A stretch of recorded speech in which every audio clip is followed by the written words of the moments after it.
Assalamualaikum warahmatullahi wabarakatuh. Salam sejahtera untuk kita semua. Perkenalkan, nama saya Eko Handrian SOSMSI. Saya merupakan dosen pada program studi Administrasi Publik Universitas Islam Riau. Baiklah, pada kesempatan kali ini saya akan menjelaskan berkenaan dengan salah satu mata kuliah yang saya ampu pada program studi Administrasi Publik Universitas Islam Riau, yaitu mata kuliah Teori Kebijakan Publik. Baiklah, untuk memperjelas penjelasan saya pada kesempatan kali ini, saya akan memaparkan penjelasan mata kuliah Teori Kebijakan Publik dengan menampilkan slide untuk memperjelas bagaimana mata kuliah itu saya ampu dengan meliputi DIA, Delivery, Interaction, and Assessment. Baiklah, selanjutnya saya akan menjelaskan mata kuliah Teori Kebijakan Publik yang saya ampu dengan meliputi DIA, Delivery, Interaction, and Assessment. Yang pertama untuk Delivery. Mata kuliah Teori Kebijakan Publik adalah mata kuliah dasar. Mata kuliah ini membahas mengenai konsep-konsep dasar kebijakan publik yang mencakup makna dan ruang lingkup kebijakan publik, sistem kebijakan, pendekatan kebijakan, proses kebijakan, serta lingkungan kebijakan. Mata kuliah Teori Kebijakan Publik, mata kuliah yang saya kembangkan dengan pembelajaran berorientasi luaran, atau yang dikenal dengan Outcome Based Education, atau yang disingkat dengan OB. Mata kuliah Teori Kebijakan Publik, pembelajaran berorientasi luaran, dengan metode pembelajaran yang memilih fokus pada luaran capaian pembelajaran. Adapun luaran capaian pembelajaran, program studi yang dibebankan kepada mata kuliah Teori Kebijakan Publik meliputi 4 unsur. Yang pertama adalah unsur sikap, kedua keterampilan umum, ketiga keterampilan khusus, dan keempat adalah pengetahuan. Untuk capaian prodi pada unsur sikap adalah berkontribusi dalam peningkatan mutu kehidupan bermasyarakat, berbangsa, bernegara, dan kemajuan peradaban berdasarkan Pancasila. Untuk keterampilan umum adalah mengkaji implikasi pengembangan atau implementasi ilmu pengetahuan, teknologi yang memperhatikan dan menerapkan nilai humaniora sesuai dengan keahliannya berdasarkan kaedah, tata cara, dan etika ilmiah untuk menghasilkan solusi atau gagasan. Untuk keterampilan khusus adalah mampu mengidentifikasi kepentingan publik dalam siklus kebijakan publik, baik di tingkat lokal maupun nasional. Untuk pengetahuan adalah menguasai konsep teoritis administrasi, organisasi, birokrasi, kebijakan publik, pelayanan publik, perilaku organisasi, keuangan negara, reformasi administrasi, dan governansi publik. Berdasarkan capaian prodi yang ada pada mata kuliah Teori Kebijakan Publik, maka diturunkan capaian pembelajaran mata kuliah yang terdiri daripada 5 capaian. Yang pertama adalah capaian mahasiswa mampu bersikap kritis terhadap kebijakan publik. 2. Mahasiswa mampu menjelaskan konsep dasar kebijakan publik. Yang ketiga, mahasiswa mampu menjelaskan makna dan ruang lingkup kebijakan publik, sistem kebijakan, pendekatan, proses kebijakan, dan lingkungan kebijakan. 4. Mahasiswa mampu menjelaskan interaksi antar aktor dalam kebijakan publik, mengevaluasi kebijakan publik. Dan yang terakhir, 5. Mahasiswa mampu menganalisis kebijakan publik dan kepentingan publik. Capaian mata kuliah dan capaian prodi tersebut adalah luaran yang diharapkan daripada mata kuliah Teori Kebijakan Publik. Selanjutnya, mata kuliah Teori Kebijakan Publik ini adalah mata kuliah dengan bobot 3 SKS. Mata kuliah dengan bobot 3 SKS ini diperoleh berdasarkan daripada turunan jumlah jam yang diperoleh pada setiap materi pembelajarannya. Dengan total 135 jam yang berdasarkan standar nasional, dengan standar jam 135 jam, maka mata kuliah tersebut dibebankan dengan bobot 3 SKS. Mata kuliah ini ditempatkan pada semester 4 dengan status mata kuliah wajib, dengan dosen pengampu salah satunya adalah saya, dan mata kuliah ini merupakan mata kuliah dengan tidak bersyarat. Adapun dari total 135 jam yang telah dibagi berdasarkan materi pembelajaran, diperoleh 10 materi pembelajaran.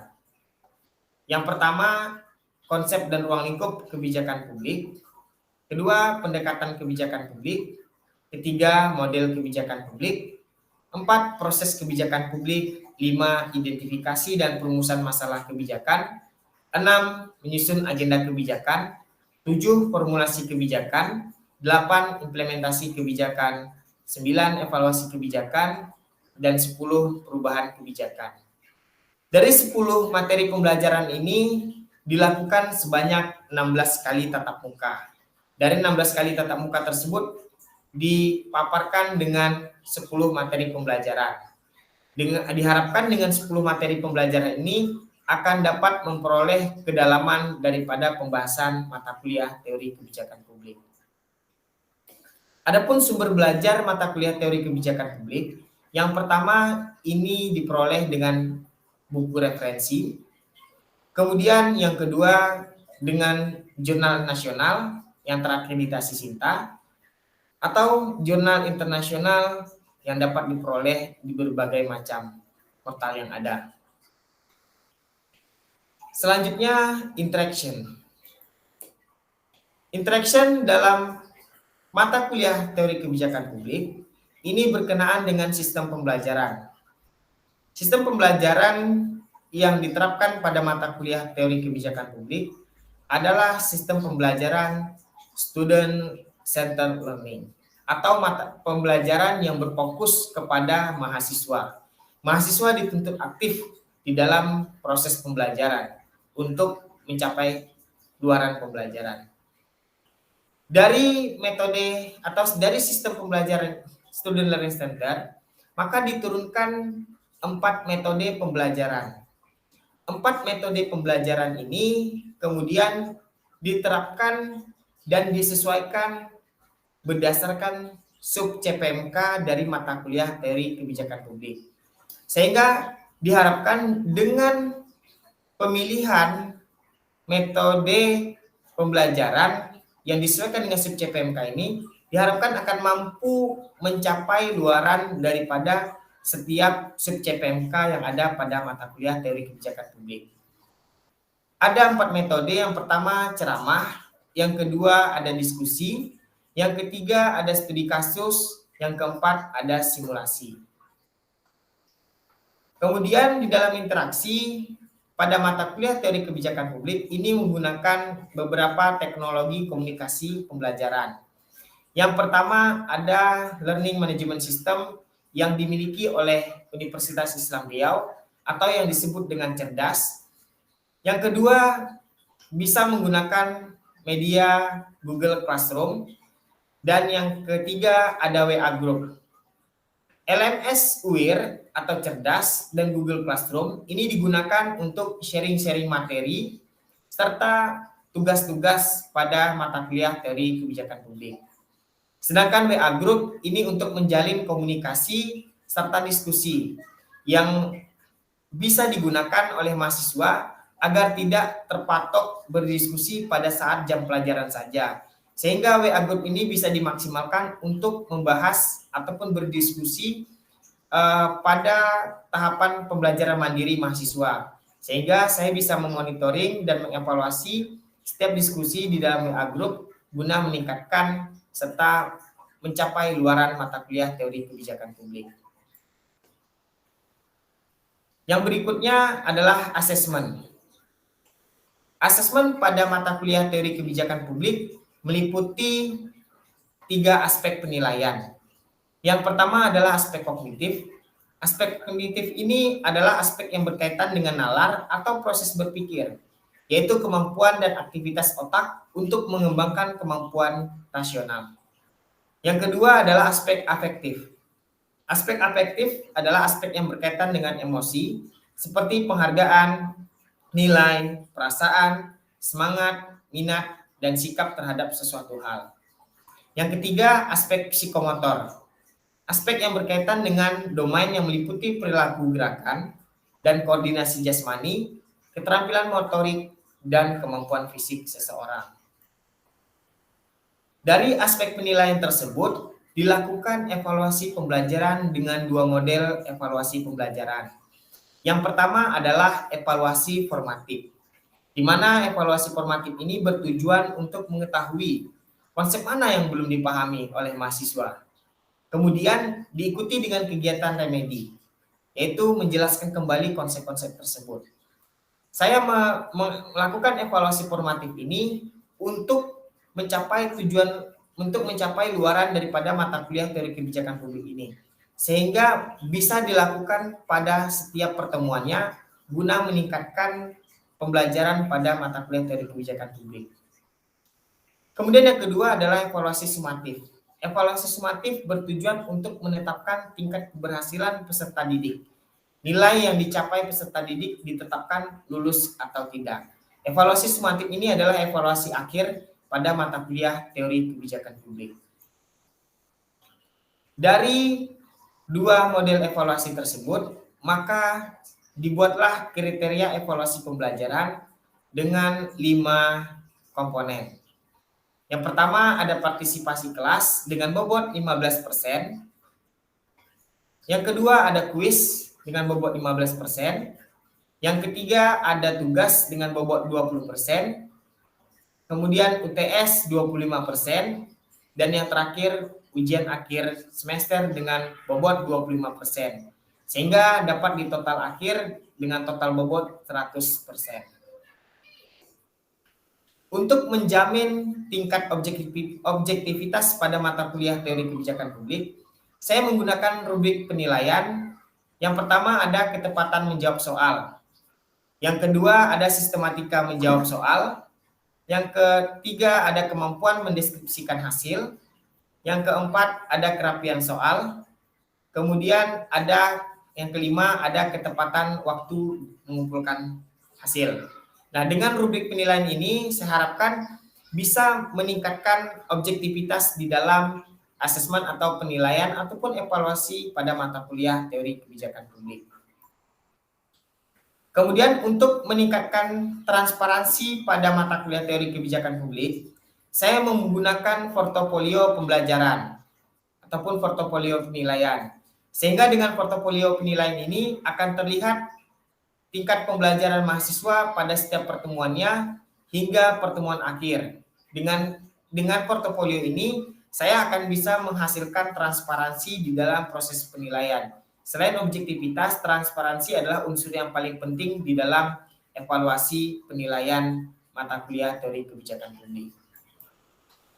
Adapun indikator penilaian, ini dengan rentang skor kurang dari 50 ini nilainya E.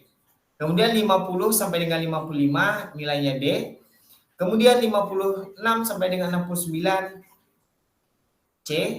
60 sampai dengan 65 C+, 66 sampai dengan 69 B-, 70 sampai dengan 75 B, 76 sampai dengan 79 B+, 80 sampai dengan 85 A-, dan yang terakhir lebih dari 86 dengan nilai A. Baiklah, demikian yang dapat saya sampaikan berkenaan mata kuliah teori kebijakan publik yang saya ampu dengan meliputi delivery, interaction, and assessment. Selanjutnya, saya akan memberikan cuplikan proses pembelajaran pada mata kuliah teori kebijakan publik.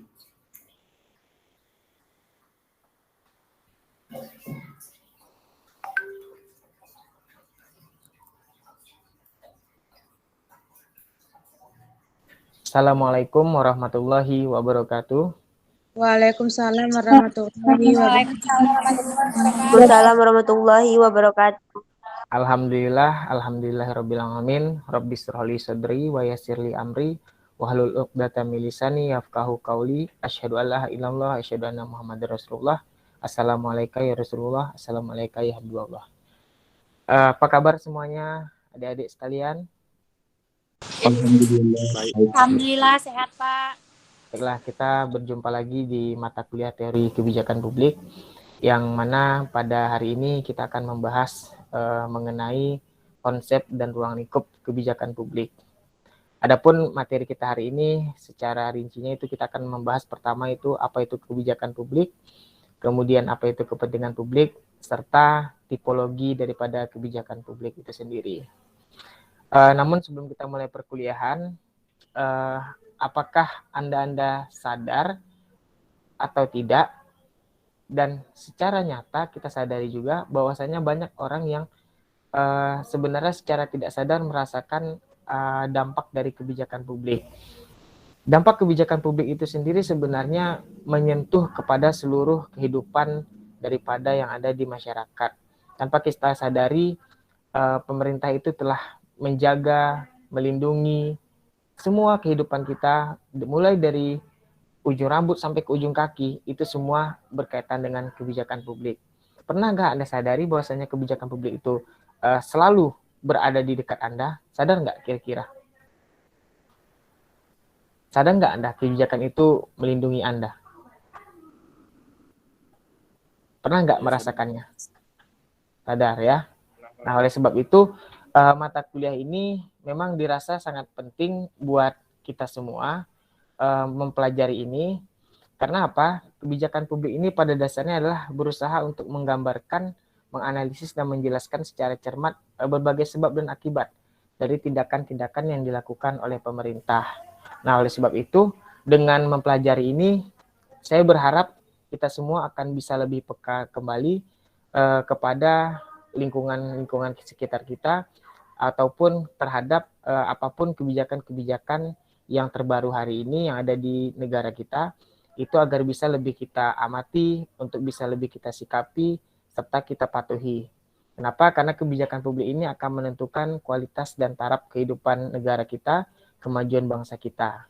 Nah, oleh sebab itu, saya harap dengan mata kuliah ini bisa merubah sikap kita semua dari apatisnya terhadap kebijakan-kebijakan yang ada hari ini, agar bisa lebih care, lebih aware kembali kepada apapun kebijakan yang dibuat pemerintah, agar bisa bersikap lebih kritis apabila kebijakan tersebut kita rasa tidak memenuhi kepada kepentingan publik, ataupun kita harus dukung segala kebijakan publik yang dibuat oleh pemerintah, yang manakala jika kebijakan tersebut memang penting bagi kepentingan publik. Sebelumnya saya mau tanya dulu, kira-kira ada yang tahu nggak apa itu kebijakan publik? Ada yang tahu nggak apa itu kebijakan publik? Saya Pak, coba Pak.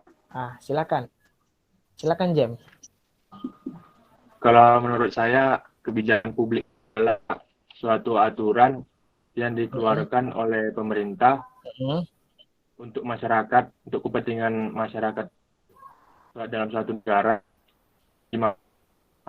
bisa dilakukan, bisa juga tidak. Oke, berarti untuk kepentingan masyarakat ya Jem ya?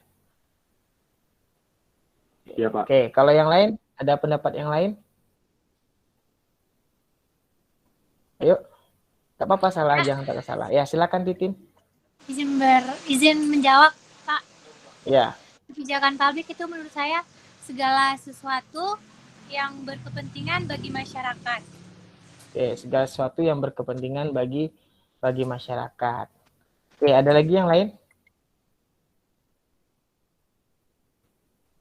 Oke, kalau kita melihat kepada definisi beberapa pakar, ini saya ada mengutip dua pendapat. Yang pertama dari Thomas Erdai, kemudian yang kedua dari James Anderson. Ini memang memiliki pandangan yang sedikit berbeda terhadap kebijakan publik itu sendiri, karena ini kan tergantung daripada sudut pandang pakar tersebut. Nah, menurut yang pertama ini ada Thomas Erdős. Thomas Erdős mengatakan kebijakan publik itu adalah whatever government choose to do or not to do. Artinya adalah apapun yang dipilih oleh pemerintah untuk dilakukan ataupun tidak dilakukan. Nah, ini singkat sederhana. Artinya Thomas Erdős mengatakan bahwasanya apapun yang dilakukan oleh pemerintah ataupun tidak, itu adalah kebijakan. Maupun dituangkan dalam bentuk peraturan ataupun melakukan tindakan yang tidak dibuat dalam bentuk peraturan, itu juga dianggap sebagai suatu kebijakan. Nah, ini menurut Thomas Erdős. Sementara kalau menurut James Anderson, nah ini berbeda lagi. Ini merupakan kebijakan publik itu merupakan serangkaian tindakan yang bertujuan dan dilakukan serta diikuti oleh seorang aktor atau sejumlah aktor berkenaan dengan adanya masalah tertentu. Nah, jadi secara eksplisit ini memang apa yang Anda katakan tadi sudah mengarah kepada sini, karena James Anderson ini mengatakan adanya serangkaian tindakan. Nah, kurang lebih dengan Thomas Erdős tadi, adanya tindakan mau dilakukan atau tidak. Adanya tindakan yang bertujuan dilakukan serta diikuti. Nah, artinya dilakukan dan diikuti oleh siapa? Oleh si aktor pembuat kebijakan, serta sejumlah aktor yang berkenaan dengan adanya masalah tertentu. Nah, artinya di sini juga bertujuan untuk menyelesaikan sebuah permasalahan yang ada di masyarakat. Kenapa? Karena tanpa kita sadari, kebijakan publik ini memang akan menyentuh kepada seluruh kehidupan masyarakat, baik dari yang mikro sampai kepada yang makro. Contohnya seperti ini. Kenapa saya katakan tadi pemerintah itu dengan kebijakan publik itu secara tidak langsung melindungi dan mengatur. Pertama begini, misalnya yang laki-laki pakai minyak rambut nggak? Pakai. Yang perempuan pakai skincare nggak? Pakai. Nah, apa yang menjamin kosmetik yang Anda pakai itu aman bagi Anda, bagi masyarakat? Apa kira-kira? BPOM. Nah, BPOM. Iya, BPOM. Artinya adanya adanya kebijakan yang dibuat oleh pemerintah agar kosmetik yang dikeluarkan itu harus memenuhi standar BPOM. Nah, itulah bentuk daripada kebijakan publik yang menyentuh kepada seluruh bagian kecil dari kehidupan masyarakat. Nah, karena dari itu memang kebijakan publik ini akan sangat berdampak bagus untuk kehidupan masyarakat jika dibuat berdasarkan kepentingan. Ya, tadi kan ada kan Pak yang kebijakannya itu dialokasikan untuk masyarakat ya tadi ya Pak? Iya, untuk masyarakat. Nah, berarti Pak kalau misalnya dibuat nih Pak, pemerintah membuat kebijakan atau tindakan, tapi masyarakatnya ini banyak yang tidak mau melakukannya gitu Pak. Berarti Tidak itu mau salah satu menghambat kebijakan ini untuk berjalan dengan baik Pak. Iya, oke. Kira-kira ada yang bisa jawab? Pertanyaan ini katanya ada masyarakat yang tidak mau mengikuti atau menjalani kebijakan yang dibuat oleh pemerintah. Begitu ya, Sapitra ya? Benar, ya benar Pak. Yuk, ada yang bisa jawab? Saya Pak mau nanya satu lagi Pak. Silakan Sapitra. Kan yang kita bahas sekarang ini kan tentang kebijakan kan Pak. Iya. Nah, saya mau nanya, ada nggak Pak apakah ada perbedaan antara kebijakan publik dengan kebijakan pemerintah? Oke, ada yang bisa jawab nggak? Saya ingin menjawab Pak. Silakan. Silakan ya Sophia. Kalau kebijakan pemerintah itu adalah suatu keputusan yang dibuat secara sistem oleh pemerintah dengan maksud dan tujuan tertentu yang menyangkut kepentingan umum untuk memecahkan permasalahan di negara tersebut seperti sosial, budaya, ekonomi, politik, dan lain-lain.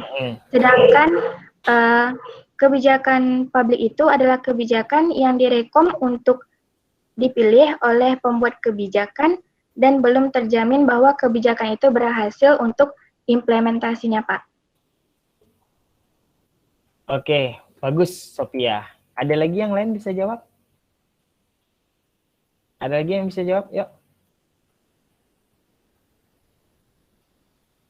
Ada lagi? Jadi intinya Sophia, sama nggak kebijakan publik dan kebijakan pemerintah? Apa, Pak? Jadi intinya sama nggak kata Syafitra, kebijakan publik dan kebijakan pemerintah?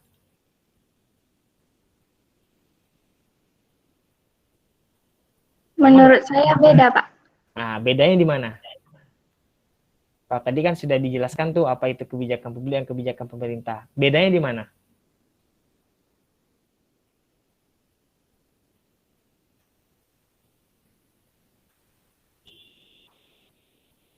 Ada yang bisa jawab? Bisa bantu jawab? James? Iya, Pak. Bisa bantu jawab, James? Kalau menurut saya kebijakan publik itu kebijakan yang dikeluarkan untuk kepentingan masyarakat, Pak. Ya. Contohnya yaitu kebijakan tentang infrastruktur, Pak.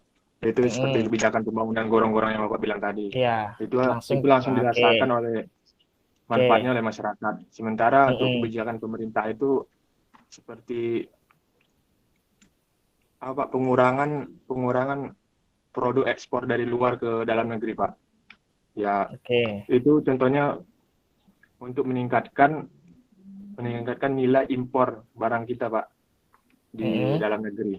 Jadi tidak terlalu tergantung dengan barang-barang dari luar, Pak. Oke. Nah, sebenarnya apa yang disampaikan teman tadi udah benar tuh ya, Sapitra ya. Jadi agak sedikit berbedanya itu dalam konteks Baiklah, kita sudahi perkuliahan kita pada siang hari ini. Untuk evaluasi, sebagai bahan evaluasi, silakan nanti Anda kerjakan kuis yang sudah saya share di link Google Classroom. Ya, silakan dikumpul sesuai dengan waktu yang sudah saya tentukan di sana. Baiklah, sebelum kita tutup perkuliahan ini, kita absen terlebih dahulu. Baiklah, terima kasih saya ucapkan. Kita tutup perkuliahan dengan mengucapkan hamdalah, alhamdulillahirrabbilalamin. Kita akhiri dengan membaca doa kafaratul majelis. Subhanakallahumma bihamdika, asyhadu alla ilaha illa anta, astaghfiruka wa atubu ilaik. Fastabiqul khairat, wabillahi taufiq wal hidayah. Wassalamualaikum warahmatullahi wabarakatuh. Waalaikumsalam warahmatullahi Waalaikumsalam. Terima kasih banyak ya, Jem. Iya, Pak. Baiklah, demikianlah penjelasan mata kuliah teori kebijakan publik dengan meliputi delivery, interaction, and assessment yang dapat saya sampaikan. Terlebih dan kurang saya mohon maaf. Fastabiqul khairat, wabillahi taufiq wal hidayah. Wassalamualaikum warahmatullahi wabarakatuh.